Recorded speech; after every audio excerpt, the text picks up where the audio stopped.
Hey everybody, welcome back to Backlog Banter. I'm your boy Abram, joined as usual by Tucker Hazel, and this is episode 18 of our weekly podcast where we talk all about the games we've been playing.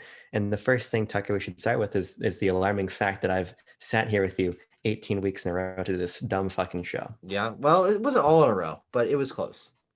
It was close. It was too close. And it makes me nervous, and I don't think that time is real. But what is real, Tucker, Yeah, because we like a good segue here on this channel, is our hmm Discord server. And if you want to talk to us, it's because true. I will never respond to the comments, add us on Discord. You, Join our you, yeah, you server. sometimes respond to comments on the Discord, I respect that. Oh, right. I'm in the Discord very often. hmm The YouTube comment section, never, never, not in a million fucking years. I'll release an incendiary video about Fire Emblem, never check those comments one time.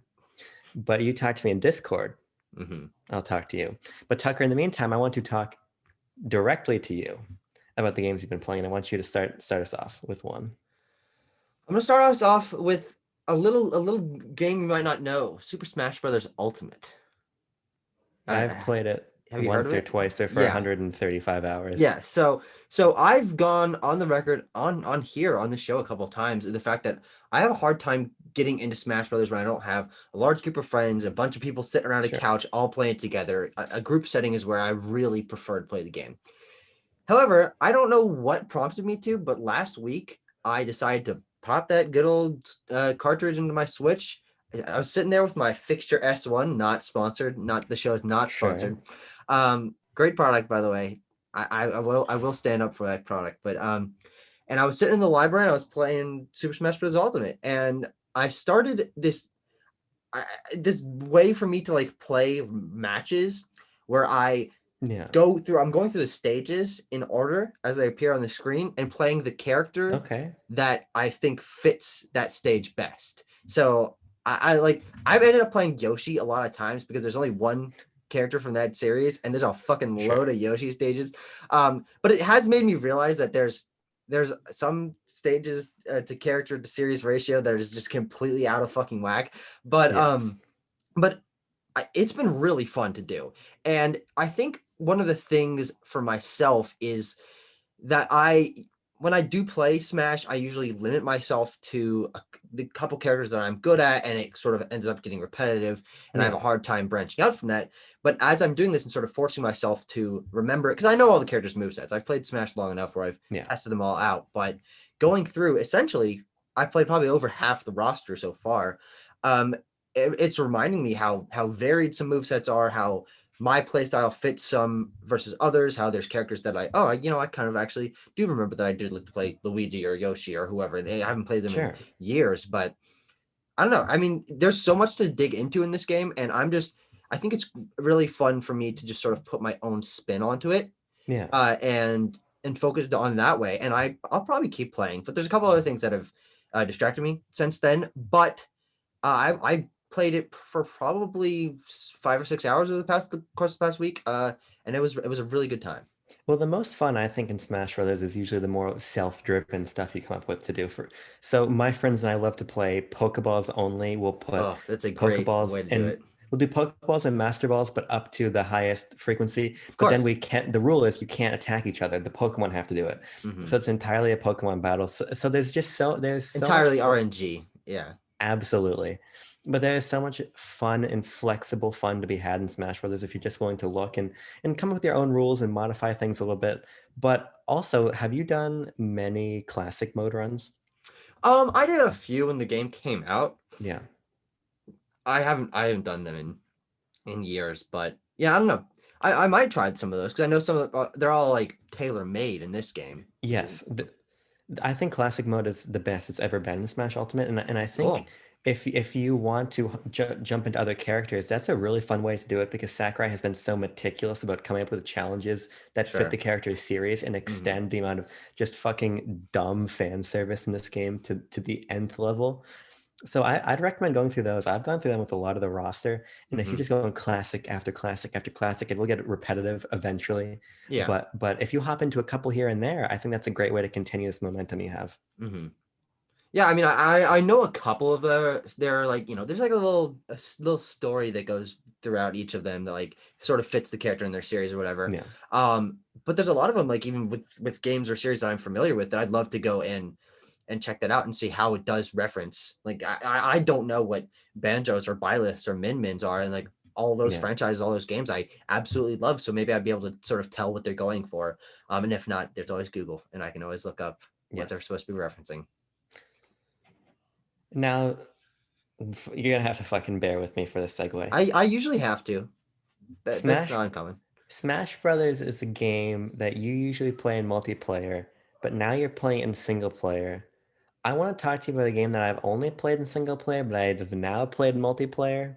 Sure. No, that's reasonable. I mean, it's an okay transition. It wasn't handled well, but the idea is there. Yeah, conceptually it was great, and I think conceptually the idea of Untitled Goose Games multiplayer is really awesome. In execution, I'm not so sure, because I recently sat down with my girlfriend Jean and we played not a ton of Untitled Goose Game multiplayer, but we played a little bit of it, and it's a lot of fun to play with another person. That game is just so clever and has so many interesting setups and ideas. And when you're sitting there laughing, and she's never played Untitled Goose Game, so seeing her reaction to the things in the game and the systems and everything, and running around just honking with our wings spread like maniacs, there's a lot of fun to be had. But I think that Untitled Goose Game was just not designed with co-op in mind. Yeah, no. And I would love to see House go back and come up with some specifically co-op challenges. 100%, yeah. Make that paid DLC. I'd be more than happy to pay $10-15 for another campaign like that. I bet they're probably moving on to something else now, and that team's so creative that, you know, let's just see them do something fresh or a bigger Untitled Goose Game, because that game is already so short.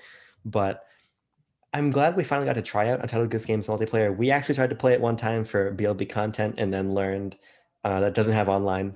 But the local experience... What a weird limitation.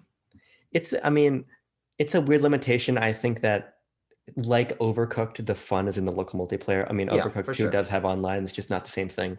Playing Goose Game local is fun. It's just clearly not designed that way. So I just want to give that one a flyby. It's not one of the games I really want to delve into, but I did play a bit of that over the past week. Yeah, I mean, I don't do a lot of couch co-op, and don't do a lot of co-op in general. But there are a lot of games that sort of plop on a multiplayer mode where you can kind of just play the same game but with like an extra player, and usually it's gimped in some way, and it points out some of the flaws in the game's design. Usually when you realize, like, okay, well, you weren't intended to be able to do this. The camera is sort of, you know, fixed on one character, so it limits what the other player can do. One that comes to mind is, I've never played it. They added multiplayer to Cabin Toad Treasure Tracker, which I'm sure you've tried. Yes, I did. But I sincerely doubt that works well. It works in the sense that you can control two Captain Toads and walk around together. But it's the exact same situation. That game was just not designed with that type of play style in mind. I think, unfortunately, for that game, versus Untitled Goose Game, the fun is in the chaos and the fun is in the screwing around. So even though the puzzles aren't designed for two people to do, I think the fact that you can run around and honk and, you know, come at people from different angles and both just picking up things and throwing shit everywhere, that chaos is fun. But with games like Treasure Tracker or any other more meticulously designed game like that does have multiplayer shoehorned in, I mean, you can't turn the thing with two cameras. You can't, like, I mean, there's so many visual angles and intricately designed detail in that game that I can't imagine that it would be great. But I would love to see. I mean, we don't get a lot of games that have specifically co-op modes anymore, but I think the idea is there. I just wish that designers would stick to what works best for their game's formula and not shoehorn something in extra if it clearly can point out flaws in the design, if it can. But I don't know. I mean, I'm not a game designer. It was a fun concept, but I think you need put a little more thought into the execution. I agree. Okay. How many games did you play this week? We didn't really prep for this episode at all. We didn't. Played a bunch, didn't you? I've got 3 games I want to talk about in a robust way, and 1 mea culpa to make. Okay, well, hit me up with another one, because I actually only have 2 more of the games to talk about. Okay. Let's give another. I finished this game, but it's very small, so it's not. I don't have a ton to say. That's Kirby's Blowout Blast. Oh yeah. This is an eShop downloadable title, which is basically a full game based on the side mode in Kirby Planet Robobot, which is this really interesting top-down, almost 3D Kirby platformer that has a score-based focus in which you're basically sucking up a bunch of enemies to chain together, spitting them back out into other enemies to get points. So it's very point-based. It's very different for the Kirby series, sort of throwing it back to pre-Kirby's Adventure type gameplay in the sense that there's no copy abilities. It's all about the suck and the spit, as I like to say. Of course, And, you say that all the time. If I had a nickel, good lord. And it's a fun experience, but you can beat it in less than 2 hours. It's very clearly a $7 downloadable Kirby game. Sure. There's an afternoon of fun to be had here, but I think the narrative around Kirby Blowout Blast, at least for me, is the fact that Kirby can be so much more than he is right now. 100%. And this is a fun gameplay style. I don't know if you could stretch this out into a full game per se, but what it showed to me on a more conceptual level is that Kirby in 3D really can work. Yeah. And it's time for that to happen. It's time 100%. for Hal to stretch him in that direction, because this was fun. It's pretty shallow. It could use a lot more aesthetic variety. It could use a lot more boss fights, boss fight variety, because you fight Lolo and Kracko and King Dedede repeatedly. Mm-hmm. So it's very clearly a budget title. But I'm just ready for Kirby to do something new, because this is some of the most fun I've had playing a Kirby game in a while, which is testament both to the game's quality. It is a fun experience, but also testament to the fact that we just have this homogeny of new Super Kirby games, pretty much, So hopefully, if we get a new Kirby game in 2021, as you predict, card in the corner to our fucking 2021 predictions video for Nintendo, I hope it's something fresh, and I hope it takes cues from this, not in terms of gameplay, but in terms of underlying design philosophy. Yeah, I mean, there certainly are things that the Kirby franchise can do. We've seen some more experimental, more different gameplay style games come out in a larger context. You have, of course, Canvas Curse, even things that are still platformers but change up the Kirby formula, like Epic Yarn. But when it comes down to the platformers, they are one of my biggest issues with the Kirby series. Wow, I'm not on a fucking roll today. Let me tell you, my words aren't coming out right. One of my biggest issues with the Kirby series is that they do feel like very similar overall. Yes. I mean, there's usually a little gimmick to set them apart, but even that sometimes doesn't do enough for me to want to engage with it in a particular way. Blowout Blast and some of the other smaller mini games in Triple Deluxe, in Planet Robobot, in Nightmare in Dreamland, there are some in that. No. Ultra Deluxe. That's what I'm thinking about. No, not Triple Deluxe. Superstar Wait, Ultra? Super Deluxe. God, there's so many fucking Kirby games. There are a couple. They try interesting gameplay concepts, but they mash them down into these bite-sized things that I think if they were expanded into, like different level types in a Kirby game where you're playing through the campaign and different levels have different gameplay types, that could be really interesting. I always feel personally a little bit strange going and doing those smaller side mode, because they just aren't meaty enough for me to want to engage with them in any particular way. But clearly the teams can come up with new ideas. I just don't think they have the fucking balls to expand them into something larger. This is why you need to play Superstar, because Superstar is exactly what you want, and this is why Superstar is, I think, the best Kirby game by a country mile. As much as I love the series, that is a bunch of sub games that all feel substantial and all offer different platforming experiences under one umbrella. And I think that is the gold standard for the 2D games. And we've gotten away from that more as Kirby's moved on to side modes really just being basic distractions, to the point where in Kirby Star Allies, they're literally mini games, and there's 2 of them that have 5 minutes of gameplay each, pretty much. Sure. So I think basically you can have these ideas that iterate and evolve the Kirby gameplay formula, but they've done them. The 2D platformer, the Kirby 2D platformer has been stretched and pulled and tugged in every direction it can be. So let's introduce the Z-axis. Let's get some new concepts in there, make the series a little bit more toothy, and there's a lot of room for Kirby to grow. Yeah. So I've got an interesting one to talk about next, and that is Sega's Yakuza 0, which I started a little bit last week. I have played 4 hours maybe. And I'm Okay. very intrigued by this game for a myriad of reasons. Unfortunately, I haven't been able to put the time into it that I think it deserves or I necessarily want to.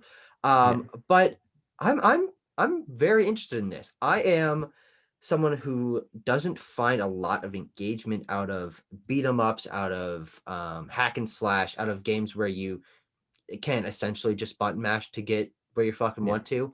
I'm usually a little bit more of a slower paced combat kind of guy. So when it comes down to something like we were playing near Automata, I was trying Battletoads last year. These kind of gameplay styles where you, essentially every button is punch, Yeah. just doesn't really grab me because I would rather take down one enemy in a cool way than a horde of them around me. But Yakuza, I think, does enough in terms of gameplay variety with the amount of mini games that it has, in terms of its world building and how insanely detailed and realistic the cities are that you can run around in, and how fantastic the character writing is, that I'm actually finding myself more engaged by the combat. I think Hmm. just because everything else is pulling me towards it, and I'm like, okay, well, if I get good at the combat, I can engage with those a little bit better. So it has this really Yeah. interesting interplay between the different aspects of its design, where even someone like me is wanting to, learn the combos, or see, okay, so if you're next to a wall and you're holding a guy and you press triangle, you can like smash his head into it and then do a quick turnaround and continue your combo on the guy behind you. Stuff like that. It's like, even with something like Batman Arkham Asylum, a game I love, the combat is second to the world and exploration and the story and all that. But um, this has a similar thing to that, but I am finding myself a little more engaged by the gameplay. Um, One of the weirdest things about this is the inconsistent quality of the cutscenes. There are like 3.5 kind of cutscenes. There's really high budget, well animated cinematic cutscenes, Yeah. with surprisingly super well detailed faces and mocap and things like that. Then there's ones that are using the in-game models that are, so they're sort of moving. It's like a visual novel. They like do that and the text just like Okay. pops up. And then there's also these ones that are literally just like still images with text on them. And like you go into a new scene and you don't know, it's a fucking, you can fucking pull out a hat. Who knows what kind of cutscene it's going to be. And I'm very confused by that because the high budget ones are absolutely fantastic. And it really does make some of those other scenes that are just a guy holding out a lot of money to you and like just doing this, like the text boxes just keep refreshing with new Yeah. text. It makes those feel really out of place and kind of low budget, especially if, and this is like 30 minutes into the game. If they were reserved for side quests or things like that, I'd understand, but these are some of them in the main narrative. So I don't exactly know why they did that, but it's a lot of reading. But I Hmm. think that I'm going all sorts of tangents here, trying to pull them all together. But um, the writing and the hook of the game, I think, is so interesting that you want to read all this stuff. You want to hear the voice acting, stuff like that. Well, it's all in Japanese, but Kiryu Kazuma is a really interesting character. And I'm not a crime guy, but the Yakuza crime, there are lots of different family levels and relationships between these characters, and some of them are bosses, some of them you have history with that you have to uncover throughout the game. I'm finding it really engaging, and I do want to push through on this game and really find out what's happening. Because I don't even think I've gotten to like the main gameplay loop with the open world and everything yet. So Sure. we'll see. I'm Questions, just comments, excited to hear your concerns. thoughts. Questions, comments, concerns. I'm concerned. I'm concerned about the economy, Mm-hmm. Just in general. just in general. Yeah. But no, I don't. I'm curious to hear your thoughts evolve on Yakuza as you get a little bit deeper in, because it's a series that I hear a lot of praise for, but it's not one I'm particularly interested in. I don't know if I'll ever really check these games out. So I'm gonna be living vicariously through you as Mm-hmm. you work your way through Yakuza, and through Tanner if he actually decides to play them as well. And Nisk, our very good friend Nisk, who's in our Discord server. Yes. Join the Discord server. I'll plug it again. Tanner has played about the same amount that I have. Actually, I played a Yeah. little more than him. Um, but he took way longer to get through that, and he was just like sitting on the couch, like spamming. He like, I don't even know if he was reading the dialogue and stuff. So I think he's kind of missing the point of it. I don't think he's used to games Okay. that are so story heavy. We'll see if he pushes through. I'm gonna try to make him play more of it if I end up playing more and getting more involved in it. But I've really only played 2 sessions of it. Sure. So this next week coming up, I guess this week, it's Tuesday, Jesus Christ. I'll definitely be playing more. I want to put a little bit of time into it each day and see how that pans out. Right on.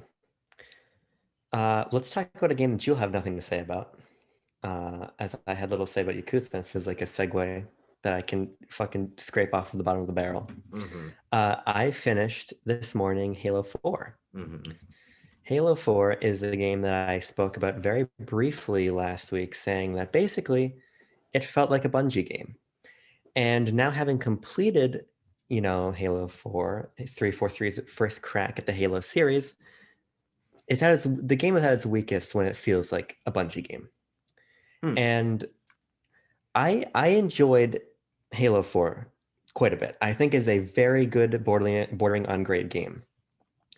But it has an identity crisis, and this is its biggest problem. Its biggest problem is that it wants to pull Halo forward. It wants to make its own series, but it's so rooted in what Bungie did in trying to recreate the glory of the classic Halo games that it falls in this middle ground for a lot of its campaign. It really hits the gas in the second half. In the second half, its story gets very strong. Its gameplay focuses more on the new factions that 343 introduces. And it just becomes a more compelling game because this is the story that 343 wanted to tell. This is them feeling less encumbered by what Bungie made before them. And I think part of this is symptomatic of the fact that Microsoft literally assembled a team to make Halo, Mm-hmm. and that was always going to create this kind of bumpy transition, because the first half of the game really feels like you're playing a not Bungie Halo game.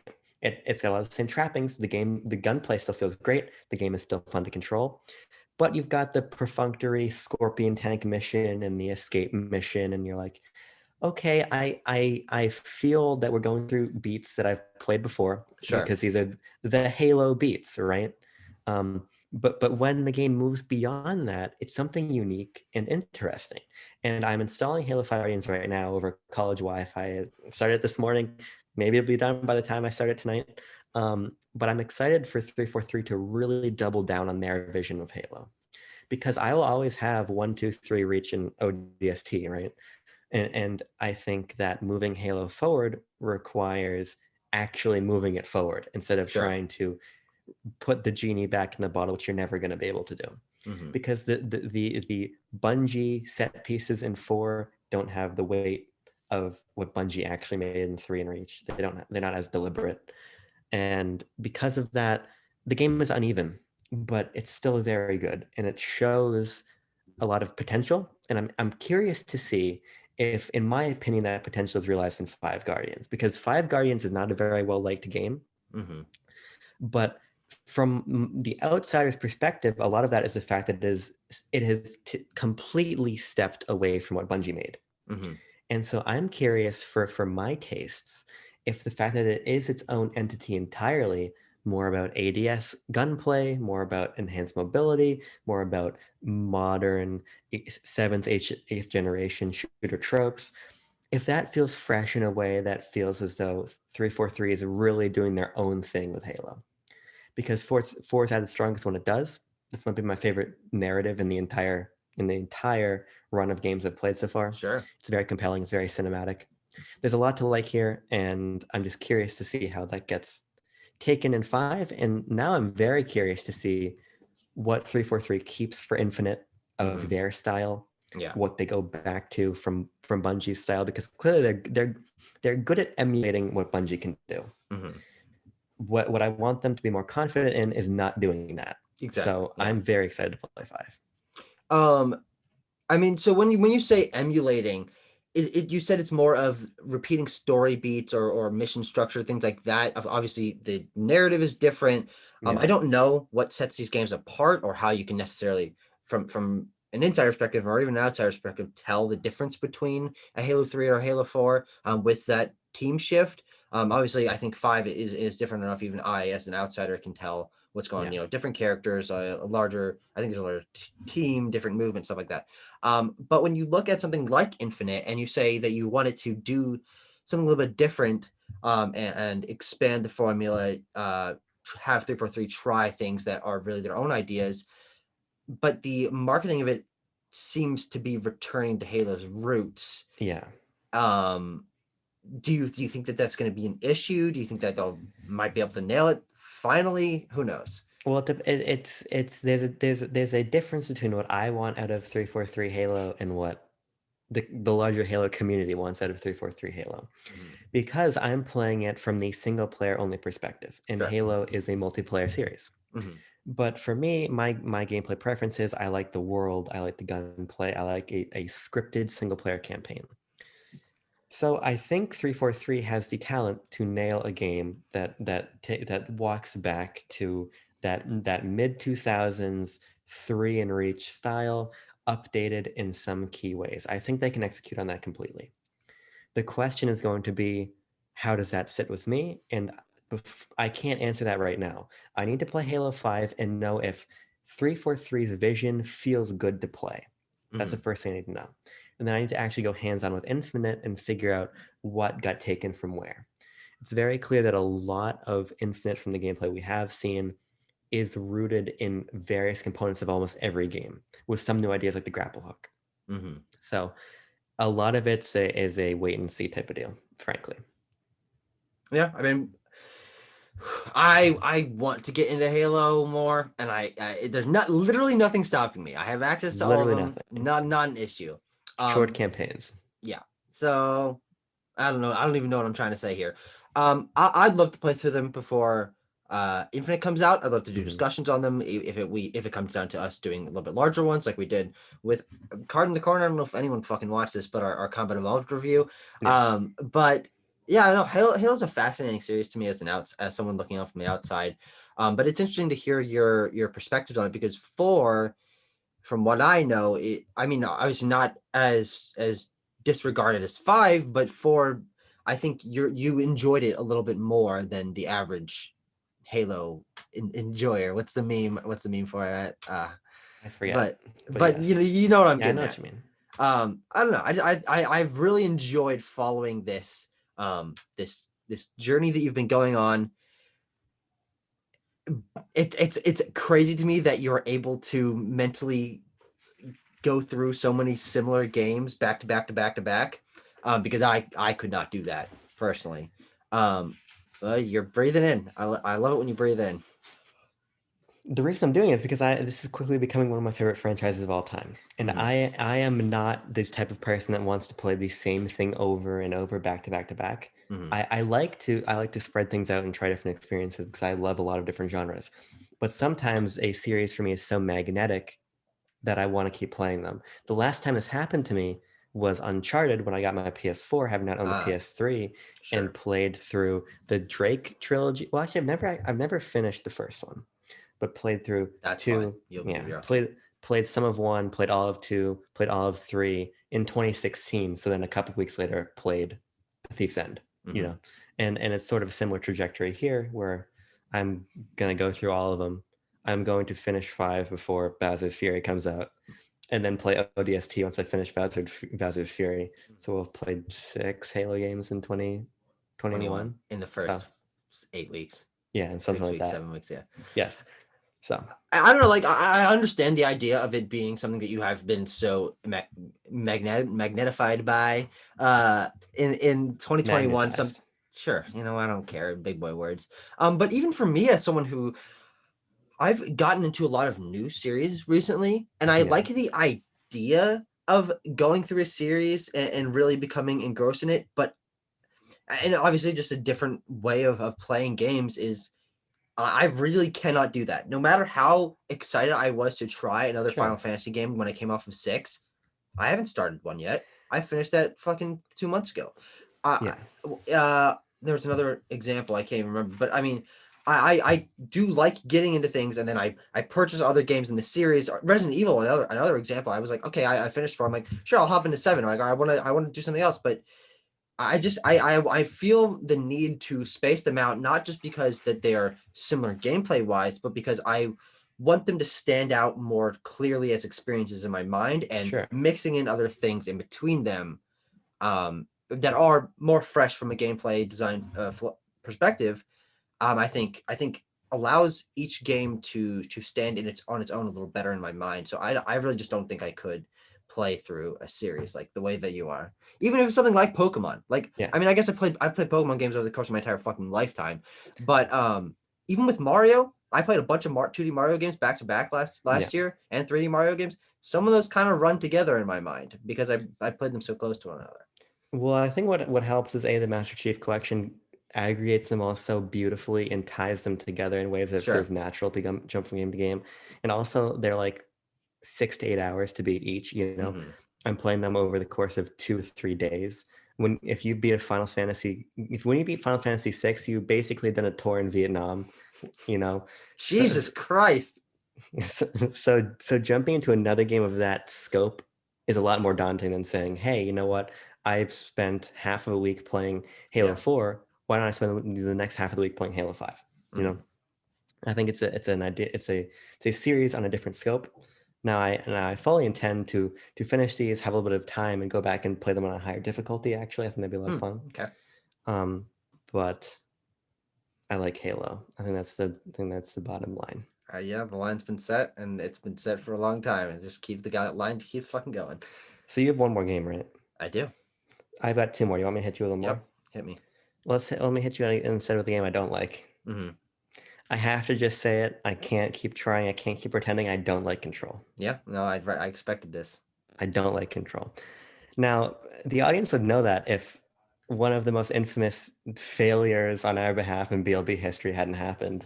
Infamous to literally no one else but us. Yeah, but we know it happened. We Yeah. literally tweeted BLB will return on this date and this time with a Control review. Mm-hmm. The review fucked up. We couldn't figure out how to export the entire video and then upload the entire thing. It just wouldn't work.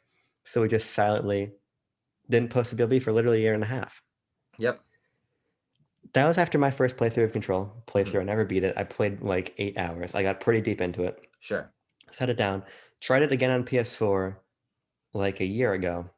Set it down. Played it again I on don't think I remember that. PS5 with Is the that Ultimate sweet? Edition, which Yes. is on PS Plus. And that kind of like scraped away a layer of issues I had with the game, right? Sure. Because the game runs like dick on base PS4. It's Mm-hmm. just I do not think that game is playable on base PS4. On PS5, it's smooth. Jesse Faden's pulling chunks of shit out of places. The particle effects look amazing. Mm-hmm. The combat is so Chunks of shit. I just that phrase got me yeah. there. I'm glad I can get you there.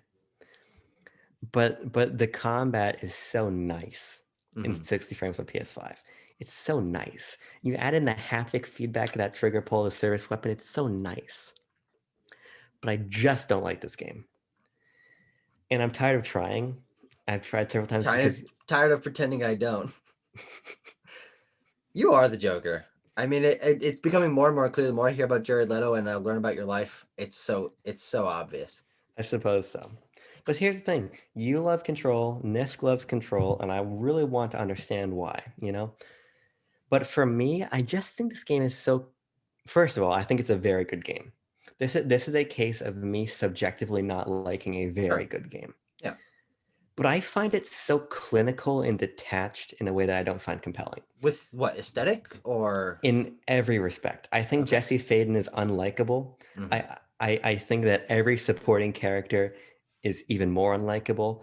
There's this repressed emotional undercurrent to the story that distances Jesse from the cast and distance the player even more from Jesse and by extension even more everyone else.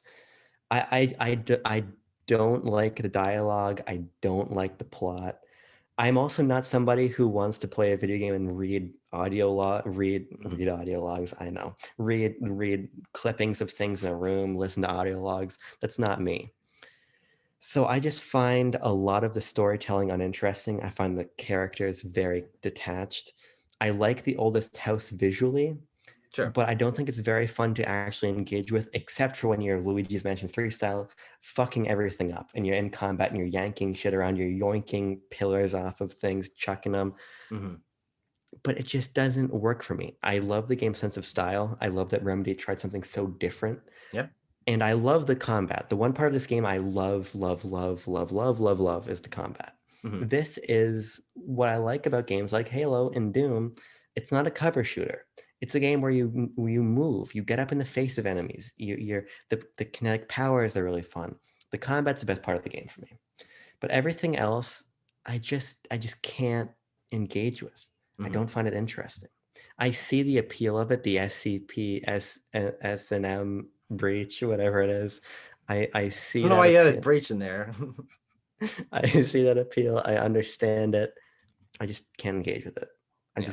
It fucking shoot himself in the head with the service weapon, pick up the service weapon, fucking Nicholas Winding Refn starts hallucinating neon things over the screen. Mm-hmm. And it just doesn't work for me. So I'm gonna hop back into this because I lied to you. I checked your backlog. Yeah, I played some Control this past week. As soon as you told me that you were hopping back into it with the Ultimate Edition on the PS5 with the new crazy buttery upgrades and all of that, I hopped into it. I had to go to Latin class when was when I stopped. But I probably played a little over an hour of it. So I didn't get to any major parts of exploration. I think the last thing I got was actually the pull things towards you mechanics. So really early on. A couple of interesting points I want to mention is that, and clearly there's some sort of fucking veil covering my eyes, but I really did not feel the upgrade of the frame rate and everything when I was playing this game, because I didn't find there to be a lot of I didn't find the frame rate issues and visual problems in the base PS4 version, which I played 35 hours of, to be unplayable, as you say. So I went into this expecting to be fucking mind blown, but I really was not. I was like, oh yeah, it's fucking Control. It feels good. But also I do think it's interesting that you say the characters are in dialogue and such are so detached and unlikable, because from my perspective, at least, going back in and remembering these characters that I'd grown so attached to through the course of the game and how to be introduced, Emily Pope is an instantly friendly, fun character who has some interesting banter with Jesse. She explains these crazy concepts because she's so ingrained in this culture, and the voice acting is so interesting, and the facial animation makes her so personable. And even just Ati having his funny ways of speaking. I don't know what fucking language he's talking in, but I do think that there are compelling characters here, and I'm surprised that you disagree so heavily.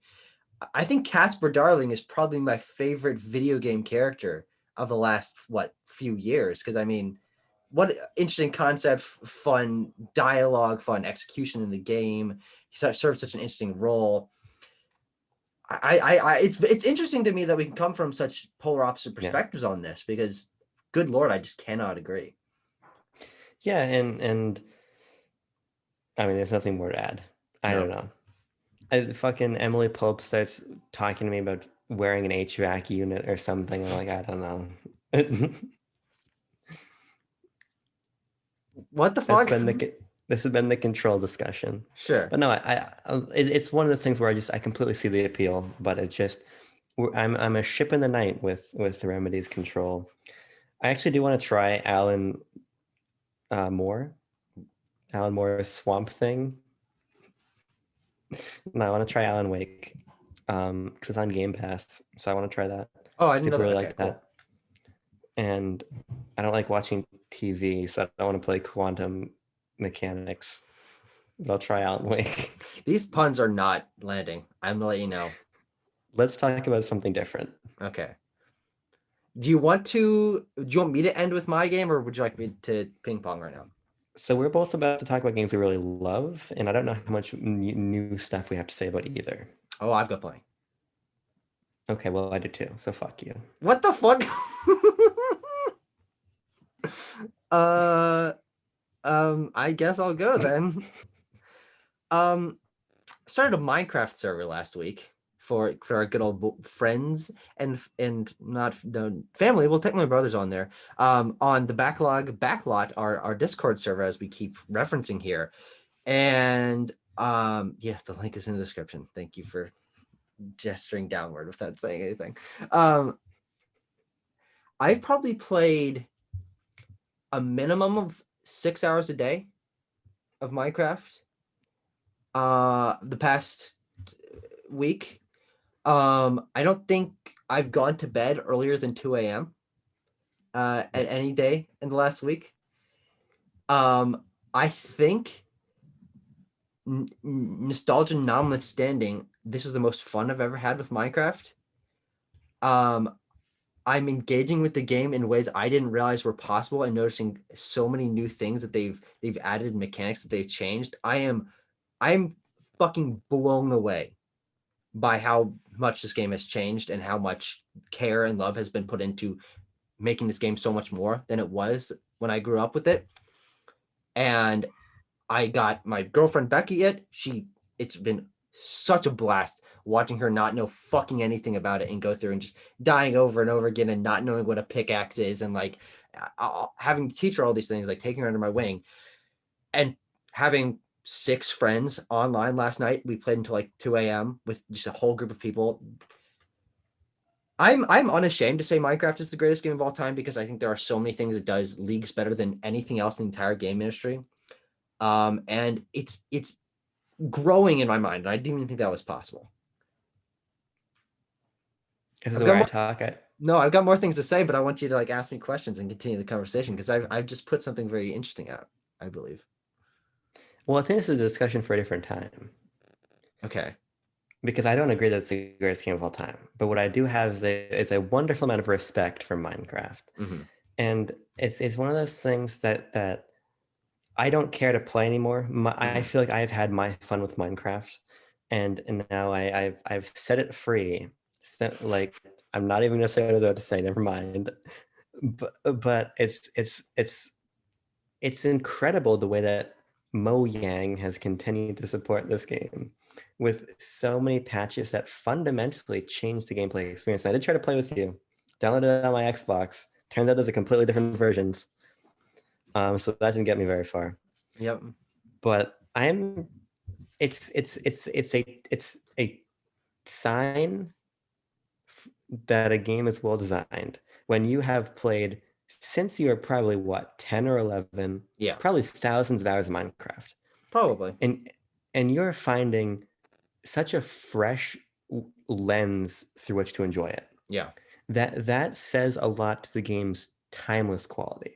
Sure. And for as much as I no longer have a lot of interest in the game, it is a timeless game.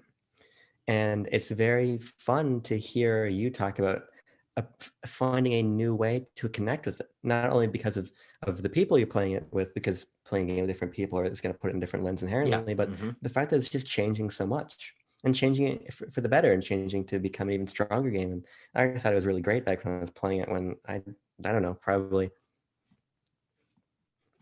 a long time ago, so I think that's very, very cool. So some of the things that I just want to quickly touch upon, because when I was setting up the server and sort of telling people, hey, I want to gauge interest, see who would be. Well, actually, I didn't gauge interest. I just set up the server. It was only $2, so it didn't really matter to me. But I was like, hey, I wonder who wants to get on here again on our Discord server. Some people were like, hey, yeah, sure. And you said something that I thought was pretty interesting, is that you're not necessarily distaste for it, but your disinterest in the moment is mostly because your tastes in games have changed to fit things that are more specifically designed, linear storytelling, things like that. And I went into the game with just that nugget in the back of my mind, thinking, okay, he's right. This is a very different gameplay experience from a lot of things he's been playing recently. How can I approach the game from a different angle to try to either support your argument or maybe find some things that kind of go against it? And one thing I think helped me, I think that really did help me to realize and approach the game from a different angle, is that in the last 2.5 years, with the updates that Mojang has put out, I don't know if it's fucking Swedish. Who knows how to say it. You ever gone to IKEA? All those fucking Swedish words. one of them is Torbjorn. I think that's a chair. And I just think of Overwatch. But is that they put a lot of effort into not only adding things to explore and do in terms of what the older updates were, which like adding new blocks, new trees, new biomes, things like that, but adding a lot more sort of specific mechanics to the game. There's a lot of quote unquote late game content for Minecraft now, which is very interesting. There's a lot of things that only exist to funnel into one item or one mechanic that you can engage with and impacts a lot of the rest of the game that takes a lot of effort to get into. And it allows you to create specific goals for yourself in ways that the game didn't used to have. You could make a furnace and build yourself a house and build a farm, but they weren't. But quit your fucking grinning. I'm trying to talk here. You're distracting me. Your smile's too sexy. Your smile's too sexy. But I just what? I can't with something that I have to tell you when we stop recording. That's not a good sign. Let me tell you, ladies and gents, that's not a good sign. But I'm interacting with the new mechanics that the game has put out there. There are new kind of there's new sort of crafting table-esque things that you can interact with that allow you to do things a lot quicker than you were able to before. There's stone cutters and cartography tables and fletching tables and all sorts of these different things. There's different incentives to do different things like exploration. You can find sunken ships that have treasure maps in them, which lead you to a specific place, and you dig that and you find a chest buried in a beach that has a heart of the sea in it that allows you to breathe underwater. And then you can go and explore an ocean temple, which has sponges in it. And like all these mechanics are feeding into one another. And there's so much incentive to want to engage with the game in different ways that it's really impressive in the ways that they've expanded it. I mean, the Nether was so fucking boring. Like maybe you'd find another fortress, but now they've added all sorts of different biomes. There's multiple kinds of fortresses. There's creatures to trade with in the Nether. You can ride on striders through the lava. Like there's ores in the Nether. Like they really upgraded all sorts of different aspects of the game that used to just sort of be there. And the goals that you can set for yourself have become so fascinating to me that I really do want to dig into things that I was never interested in before. I mean, just the fact that you beat the Ender Dragon and there's a bunch of else that you can do. Not only do you have Dragon's Breath, so you can make a bunch of different potions now, not only do you have access to the End City where you can get Chorus Fruit, but the end cities have flying boats in them where you can get elytras, so now you can explore the world in different ways. Like they've expanded the game past just getting that funny credits. Right, you can really start engaging with the game even more when you beat it, which is absolutely insane for a game that has captured the hearts and minds of the fucking world for over a decade now. And it's really impressive how they keep expanding it. It's always involved with the community. People vote on what they want to see in the game. They're always listening to community feedback, and I'm just very impressed by the way that I'm able to come back to this game and discover so much new about it.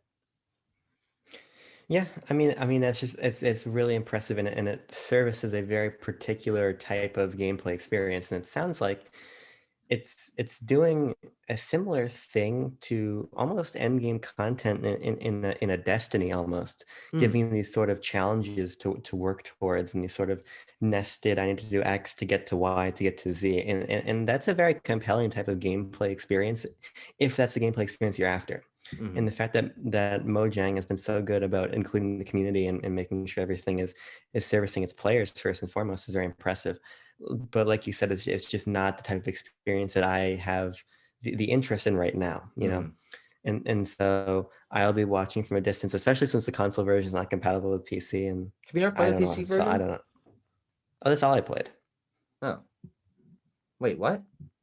Then where's your fucking copy? Yeah, right. Just floating in the ether? Maybe, I don't know. You still have access to it. You can download it. Oh, really?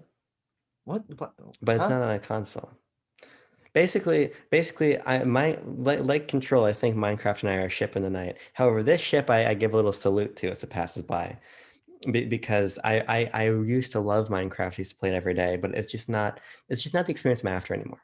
But I love what you're saying about it becoming a more directed experience, but not funneling the player towards a specific end game, but towards your end game. Sure. And I think that's very interesting. The strength of Minecraft, in my opinion, always was the ways that you're really able to experience it purely as the Minecraft experience you want.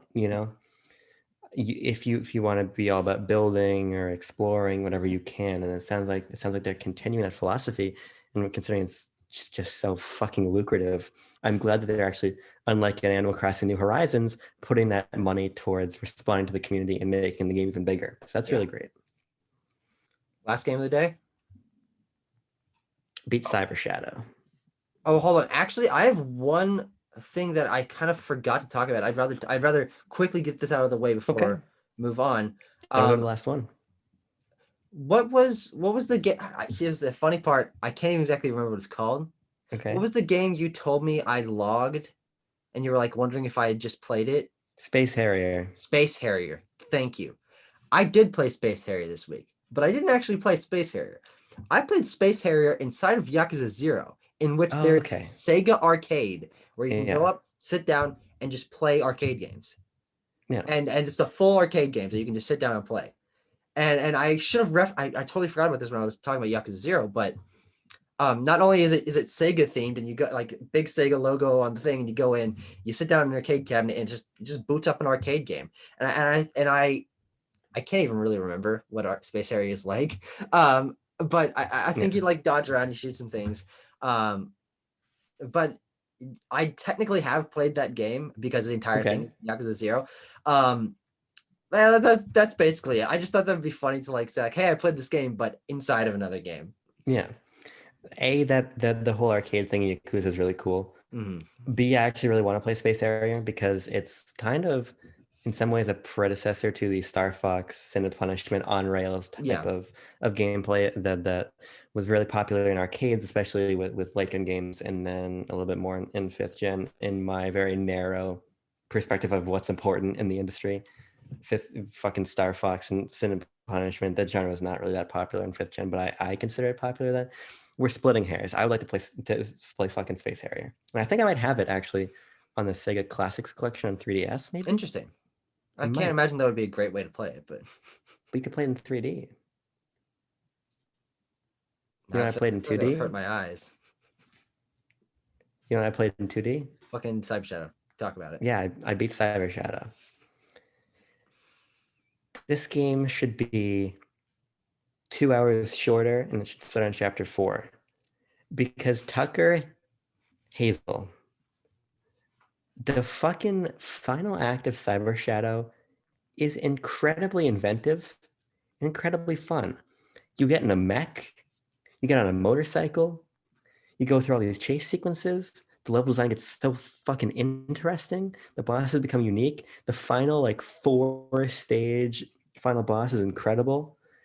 This game is like pushing a snowball down a hill. It starts small and it gets bigger and bigger as it keeps rolling. And it just gets better and better. By the end of Cyber Shadow, I loved it. Mm-hmm. I really loved it. And I think its biggest problem, like I said, is that it backloads the best ideas. Sure. Once you hit, I would say, about the halfway point, actually in some way similar to Halo 4, let's draw some fucking parallels today. And once you get about halfway through the game, it comes into its own, and it keeps growing, and it keeps becoming more interesting. I still think the narrative is overwrought. I don't find it particularly compelling. Sure. But the gameplay is just so good, and it keeps getting better, and it keeps introducing new ideas. And there's this beautiful stage set on the Mecha City docks, and it has one of the best chiptune songs I've ever heard. People have been praising the soundtrack to high heaven, but this song in particular is incredible. And I just think that from a gameplay perspective, what was already good becomes great, becomes outstanding. Sure. And I do think that the game is accessible in terms of difficulty. I think the bigger hurdle is just the fact that it takes a little bit too long to get interesting in its own way. I think the game is always fun to play. Mm-hmm. And I think there is merit to the way that it almost walks through the history of the genre, beginning as a more simple Ninja Gaiden type game, and then adding in some almost Mega Man X-like elements and some of the traversal options, and then adding in some Metroidvania elements, and then adding in its own flair. It feels like a fun stroll through the progression of its own genre, but that definitely comes at the cost of the early game. But by the time I beat Cyber Shadow, it's phenomenal. This game is really, really, truly excellent. Good on you. And that's where we'll leave it. We have to. That was too perfect. Oh, it wasn't that perfect, but well, Tucker, it's been another week. It's been another week. Another day, another day, another dollar.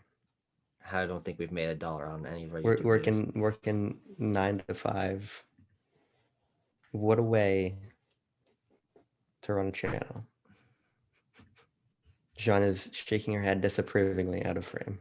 Good, as she should. Next week, Tucker, I want to give you a bit of a primer, not the film, not the paint either. I want to tell you, I'll have Halo 5 to talk about. I'll have Mario and Rabbids Kingdom Battle to talk about. I meant to say Mario 3D World and Bowser's Fury, but that's very different. Yeah, it's very different. We'll probably have separate videos for Bowser's Fury, because we want to milk that for content and views. But that's all you get. A little tease, a little taste. It's been an episode. I don't want you to give a taste. I simply don't want you to do it. I want to end the video right here. Oh, there you go.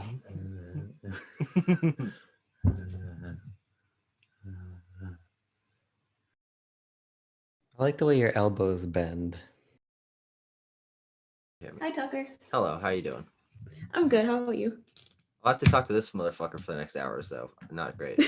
So not great, huh? Yeah, no, it's gonna be hard.